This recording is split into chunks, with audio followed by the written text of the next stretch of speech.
അസ്സലാമു അലൈക്കും വറഹ്മത്തുള്ളാഹി വബറകാതുഹു. ബിസ്മില്ലാഹിർ റഹ്മാനിർ റഹീം. ക്ഷമാപണം. ഖലീഫ ഉമർ റളിയല്ലാഹു അൻഹു മദീന പട്ടണത്തിലൂടെ നടക്കുകയാണ്.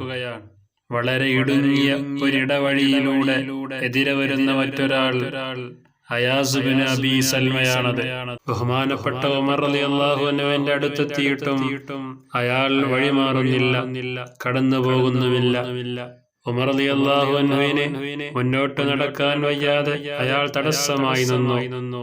ഉമർ റളിയല്ലാഹു അൻഹുവിന് മനുഷ്യ സഹജമായ കോപം വന്നു. കയ്യിലുണ്ടായിരുന്ന കുറുവടി കൊണ്ട് അയാസിന് നേരിയ ഒരടി വെച്ചു കൊടുത്തു ബഹുമാനപ്പെട്ട ഉമർ റളിയല്ലാഹു അൻഹു. അയാസ് കടന്നു പോവുകയും ചെയ്തു. സംഭവം കഴിഞ്ഞ് വർഷം 1 പിന്നിട്ടു. ബഹുമാനപ്പെട്ട ഉമർ റളിയല്ലാഹു അൻഹു മദീന പട്ടണത്തിൽ വെച്ച് വീണ്ടും അയാസിനെ കണ്ടുമുട്ടി.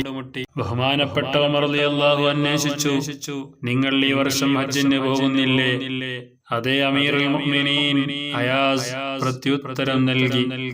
ബഹുമാനപ്പെട്ട ഉമർ റളിയല്ലാഹു അൻഹു അദ്ദേഹത്തെ വീട്ടിലേക്ക് ക്ഷണിച്ചു. 600 ദിർഹം എടുത്തു കൊടുത്തിട്ട് പറഞ്ഞു, ഇത് എന്റെ വക നിങ്ങൾക്കുള്ളതാണ്. കഴിഞ്ഞ വർഷം ഞാൻ നിങ്ങളെ ഇടവഴിയിൽ വെച്ച് അല്പം വേദനിപ്പിച്ചിരുന്നല്ലോ, അതിന് പ്രായശ്ചിത്തമാണിത്, എനിക്ക് പുറത്തു തരണം നിങ്ങൾ. അപ്പോൾ അയാസ് പറഞ്ഞു, അമീറുൽ മുഅ്മിനീൻ, ഞാൻ ആ സംഭവം തന്നെ മറന്നിരിക്കുന്നു. ഇപ്പോൾ നിങ്ങൾ പറഞ്ഞപ്പോഴാണ് ഓർമ്മ വന്നത്.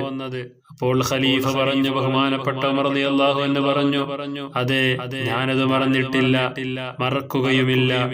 ഇപ്പോൾ നിങ്ങൾ പൊരുത്തപ്പെട്ടില്ലേ? അപ്പോൾ അയാസ് പറഞ്ഞു, മുമ്പ് തന്നെ ഞാൻ പൊരുത്തപ്പെട്ടിരിക്കുന്നു. അസ്സലാമു അലൈക്കും വറഹ്മത്തുള്ളാഹി വബറകാതുഹു.